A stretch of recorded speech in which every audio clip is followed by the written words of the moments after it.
Merci pour l'invitation. Je vais commencer par quelques disclaimers assez rapides. La première chose, c'est que ce que je vais dire, c'est mécaniquement, parfois, sans aucune nuance. Donc vous avez le droit d'en rajouter en fonction de votre contexte. Un deuxième élément, a priori j'ai un clicker qui ne marche pas dans la main, donc on va... Il y a de la mauvaise foi dans le talk, je suis au courant. Donc si jamais vous venez après vous geindre qu'il y avait un truc qui avait l'air un peu bizarre, c'est normal, c'est voulu. Et on va commencer avec une première question. En fait, les microservices, est-ce que ce ne serait pas un peu l'homéopathie au service de l'architecture logicielle? Oui, alors ça, c'est l'occasion de faire deux trolls en un. C'est-à-dire, en fait, on en parle beaucoup, on l'utilise pour soigner tous les maux, mais en fait, est-ce que ce ne serait pas juste un placebo? Finalement, un peu de sucre qu'on rajoute. Et c'est pour ça que j'ai intitulé cette conf « Les microservices, c'est pas automatique ». Voilà. Donc moi, pour ceux qui ne me connaissent pas, je m'appelle Arnaud Lemaire. Pour ceux qui ne me suivent pas encore sur Twitter, je suis sous Lilobase. Et en plus, j'ai fait une presse encore plus longue que celle-là sur les microservices auprès d'Orange, que je mettrai sans doute en ligne demain ou quand j'aurai le temps, sur mon Twitter. Et je bosse pour une boîte qui fait des trucs pour la finance de marché, qui s'appelle LGO Group. Si ça vous intéresse, vous allez voir sur le site internet. Et en fait, en gros, moi, le gros problème que j'ai avec les microservices, en fait, c'est qu'on en met à toutes les sauces. Donc j'ai en fait compilé une série de discussions plus ou moins réelles que j'ai pu avoir avec des gens.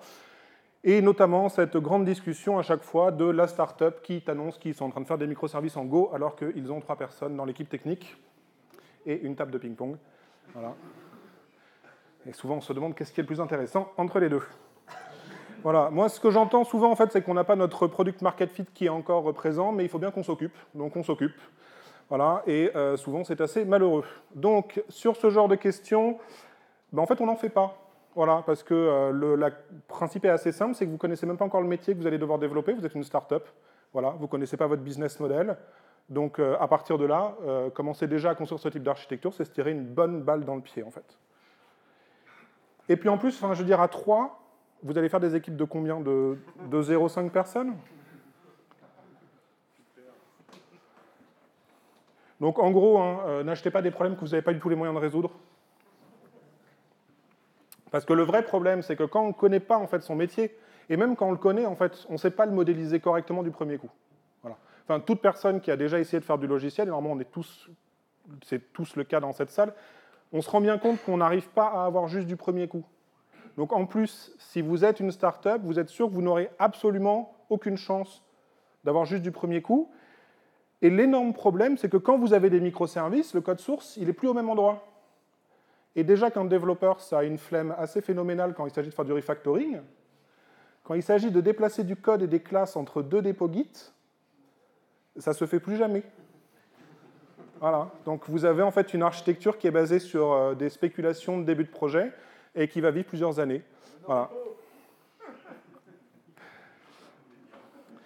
Et puis, après, on a effectivement cette deuxième remarque, oui, mais il faut qu'on monte en charge, il faut qu'on ait de la haute dispo, donc on a besoin de faire du microservice.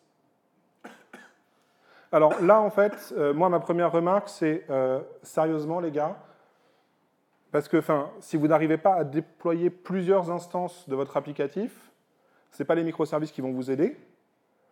Et dans tous les cas, en fait, quand on veut juste supporter plus de charges, on démarre juste plusieurs instances, en fait. On ne change pas d'architecture en premier choix. Et là, je vous donne une superbe astuce, c'est que vous pouvez avoir plusieurs mains dans une même application pour ne démarrer que des bouts de la même application. Et ça vous permet d'avoir une seule instance de déploiement que vous spécialisez en fonction des déploiements.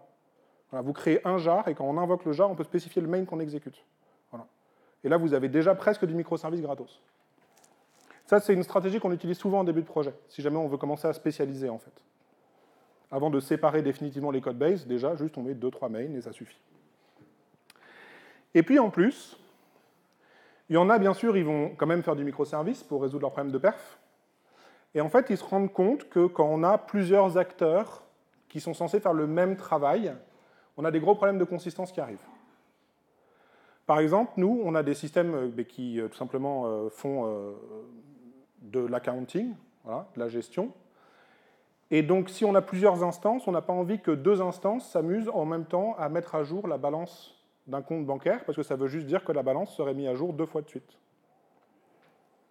Et en fait, là, vous rentrez dans une catégorie de trucs bien relous. C'est que soit vous êtes obligé d'avoir des tuyaux intelligents, qui vont plus ou moins périmer au bout d'un certain temps, soit vous devez développer un système de consensus pour décider pour chaque message qui va se charger de traiter ce message, soit vous avez besoin de créer des locks distribués, et donc chaque instance essaye de choper un lock pour pouvoir être sûr qu'il n'y a qu'une seule instance qui essaye de faire tout ça. Donc généralement, en fait, si vous utilisez des microservices pour des problèmes de scalabilité, vous achetez plus de problèmes que ce que vous êtes en train d'essayer de résoudre. Bon, après, bien sûr, il y a les mecs qui disent oui, mais bon, on est en train de scaler, donc là, je parle du scaling au sens de la boîte. Hein. Donc généralement, ce que ça veut dire, c'est qu'on a recruté 60 personnes en 3 mois, il faut les occuper. Et là, déjà, en fait, je mets un premier gros warning, en fait. C'est que la plupart des boîtes, elles ne comprennent pas, en fait, que recruter ou produire, il faut choisir. C'est-à-dire que soit vous voulez produire des fonctionnalités, et dans ce cas-là, vous ne recrutez pas des gens, soit vous voulez agrandir la taille de l'équipe, et dans ce cas-là, vous arrêtez d'espérer de produire. Parce qu'il va falloir les intégrer, les nouveaux. Sinon, ça vous donne des équipes techniques où on a l'impression en fait, qu'on est face à des poulets sans tête qui sont en train de courir dans tous les sens et qui sont en train de chier sur l'intégralité du SI. Enfin, ça, c'était juste, ça n'a rien à voir avec les microservices. Hein. Ça n'a rien à voir avec DDD. C'était un message purement personnel. Voilà. Grandir ou produire, il faut choisir. Aussi, ça marche très bien. Bon, c'est un cas où j'ai presque envie de dire oui, mais. Alors, oui, mais, parce que déjà, faites gaffe aux frontières, mais ça, on va y revenir juste après. Mais surtout, en fait, vous n'êtes pas obligé de faire des microservices. Vous pouvez juste faire plusieurs applications qui communiquent entre elles, mais il y a une astuce, c'est que vous avez toujours le droit de dire à vos potes que par contre, vous avez une archi microservice. Et ça, je pense que c'est vraiment l'astuce la plus importante du talk. Vous avez le droit de ne pas faire une archi microservice et de quand même appeler ça une archi microservice pour vous la péter.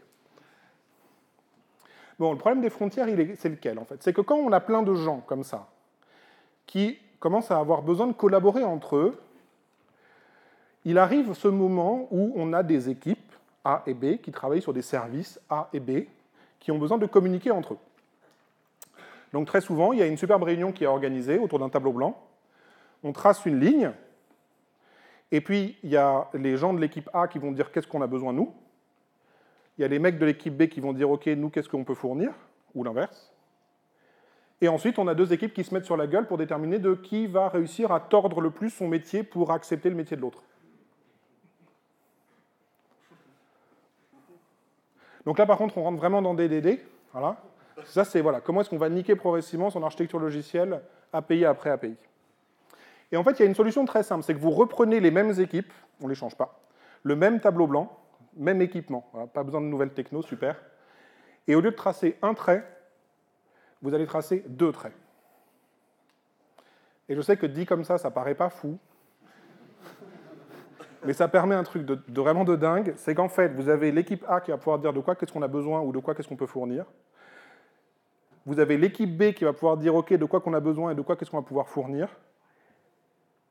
Et entre les deux, vous allez pouvoir mettre de la logique pour transformer les messages de l'un à l'autre. Et en plus, vous avez même le droit de mettre de la logique qui est stateful. Si vous avez besoin en fait, de garder sur un cycle en fait, d'API un état pour avoir une orchestration, etc., vous avez tout à fait le droit de poser une base de données à cet endroit-là pour garder des états pendant qu'il y a un flow de requêtes qui est exécuté. Et ça, effectivement, c'est ce qu'on va appeler un anti-corruption layer. Et ça porte très très bien son nom, en fait. L'idée, c'est simplement de ne pas aller corrompre l'autre équipe avec des concerns qui ne concernent finalement que vous et votre métier.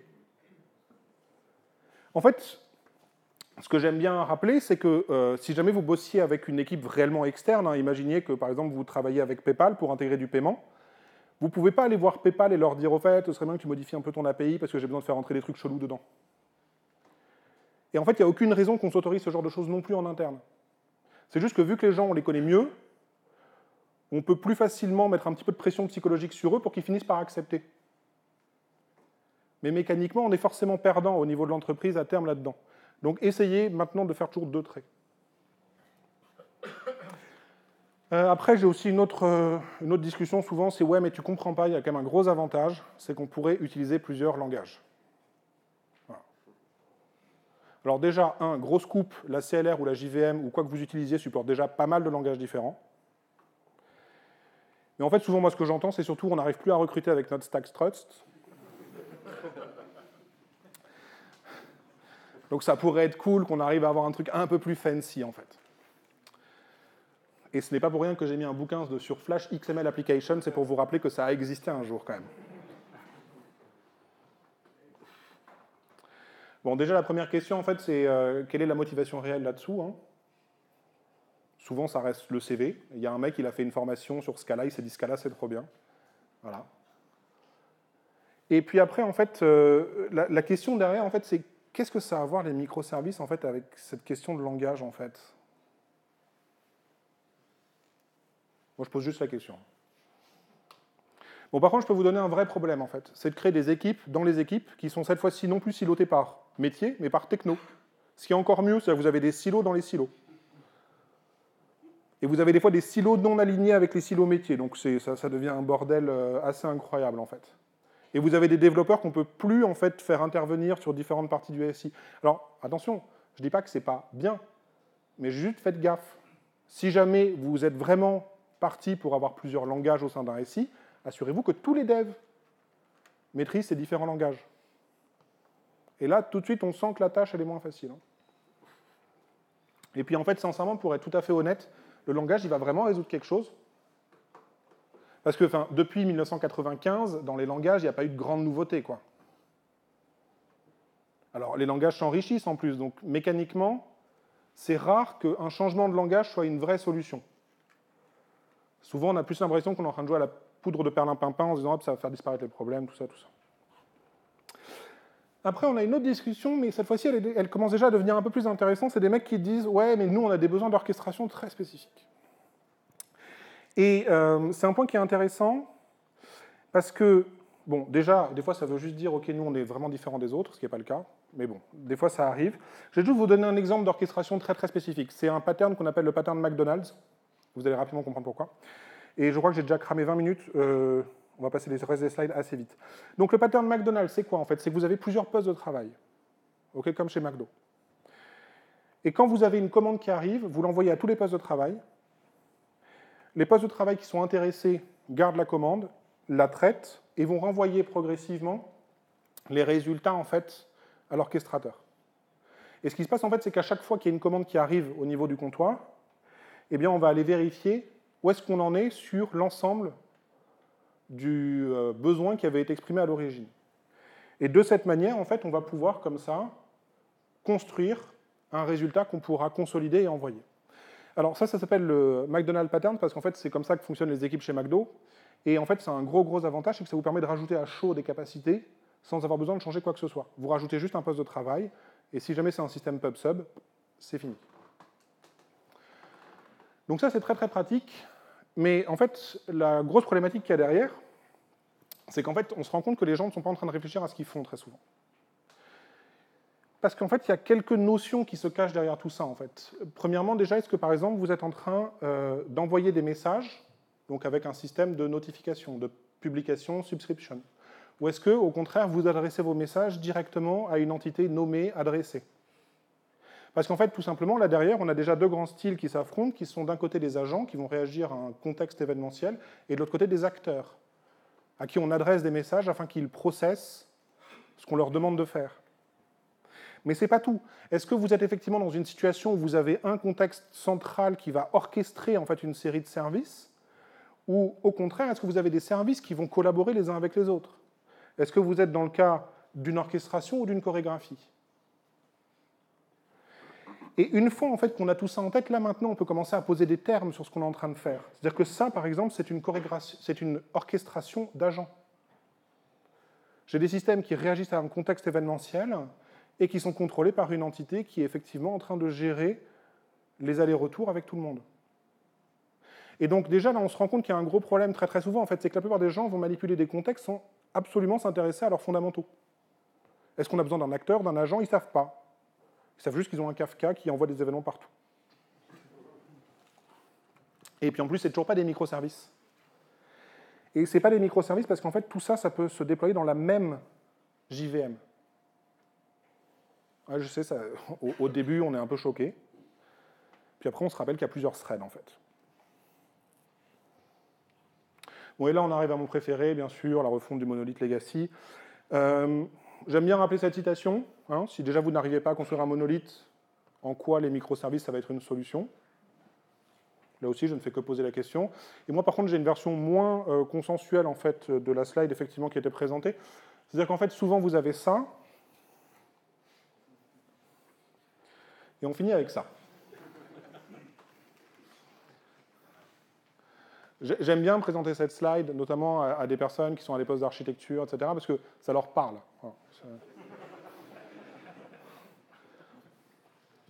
Et en fait, tout ça, c'est lié à une problématique très très bête, en fait, mais c'est la loi de Conway. C'est qu'une boîte, les designs, enfin la façon dont elle design en fait ces systèmes, c'est une représentation de ces structures de communication. Et donc que vous ayez un monolithe ou une série de microservices, ça représentera toujours les moyens de communication qu'a la boîte en interne. Donc dans tous les cas, vous êtes fucked, à moins de modifier radicalement la manière dont la boîte fait communiquer les gens et fait communiquer en fait ces différents départements. Et donc là, je reprends en fait cette slide effectivement, parce que en fait, c'est vraiment ça l'essence de la grosse incompréhension qu'il y a effectivement sur les microservices, c'est que la plupart des boîtes, elles se disent on va faire comme ça, et ce qu'elles ne se rendent pas compte en fait, c'est qu'elles ont la loi de Conway qui déboule et qui fait que ça s'infléchit en fait.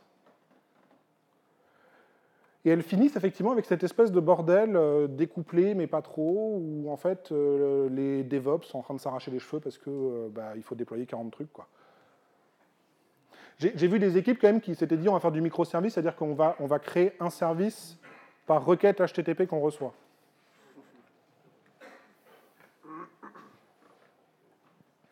Donc généralement, en fait, ce qui est conseillé, c'est que en petit 1, on essaie de découpler l'existant, et en petit 2, on part vers du microservice. Et là, souvent, on me demande, mais comment est-ce qu'on fait ça? Et bien, ça s'appelle l'injection de dépendance. Une grosse nouveauté aussi. L'idée, en fait, elle est assez simple, c'est qu'en fait, entre vos deux services qui sont colocalisés sur la même JVM, vous avez une façade, voilà, qui représente en fait les capacités du service 2 auprès du service 1. Et ce qui fait que le jour où vous avez besoin de déplacer le service, et bien la façade, elle reste là, et vous n'avez plus qu'un connecteur vers la technologie de networking que vous utilisez en sous-jacent. Rien de magique sous le soleil, et ça marche très bien. Et maintenant, ok, si vous avez une hétérogénéité des métiers, des modèles de déploiement, des modèles d'architecture et des modèles d'exécution, ça y est, vous avez le droit, mais bienvenue en enfer. Moi, j'en fais du microservice en ce moment, même si c'est pas vraiment comme ça qu'on l'appelle, etc. Et juste pour vous donner une idée, en fait, du bordel que c'est, voilà, en fait, votre problème derrière. C'est qu'en fait, on ne se rend pas compte de l'avantage d'avoir de la consistance dans un système jusqu'au moment où on la perd. Ça paraît complètement acquis, en fait. Mais à partir du moment où vous l'avez perdu, je peux vous garantir que c'est catastrophique pour tout le monde, en réalité.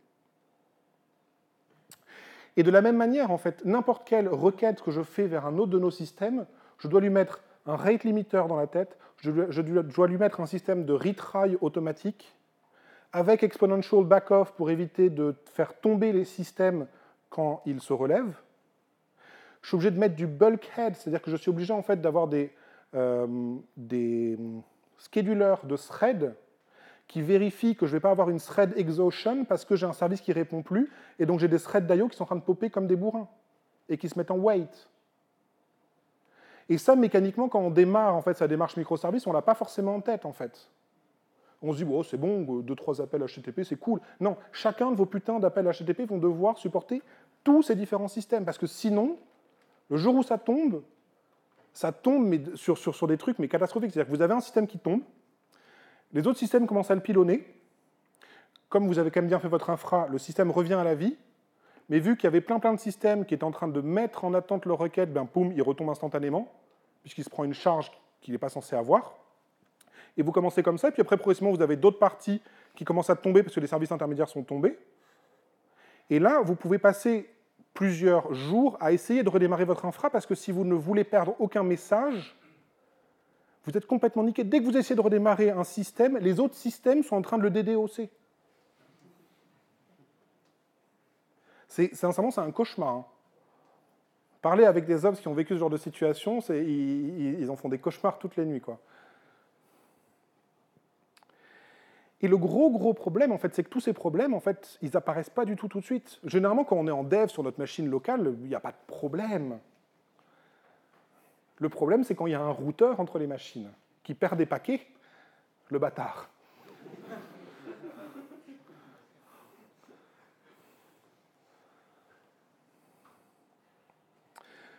Pour finir sur une note positive,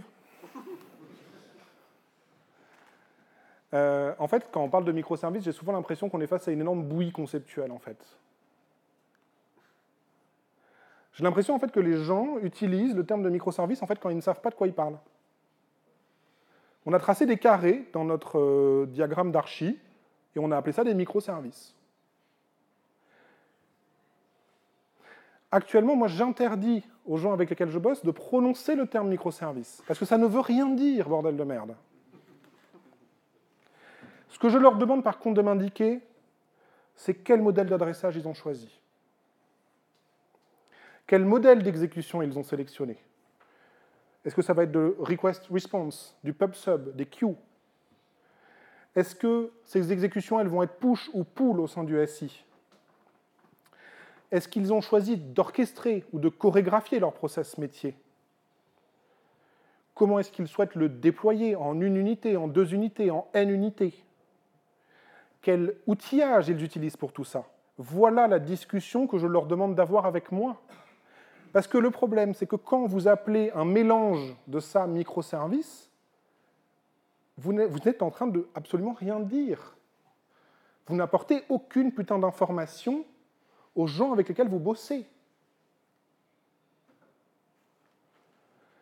Donc, s'il vous plaît, apprenez en fait, effectivement, à précisément qualifier ce que vous êtes en train de designer. Et j'aime beaucoup cette citation.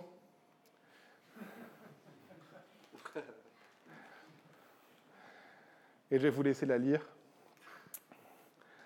Parce que malheureusement, ça s'applique à beaucoup des trucs assez trendy qu'on a dans notre industrie. Et donc je pense que d'ici quelques mois ou années, on pourra encore barrer et mettre un nouveau terme à la place. Moi, je m'arrête là. Merci beaucoup. Et puis, je passe la parole à Cyril.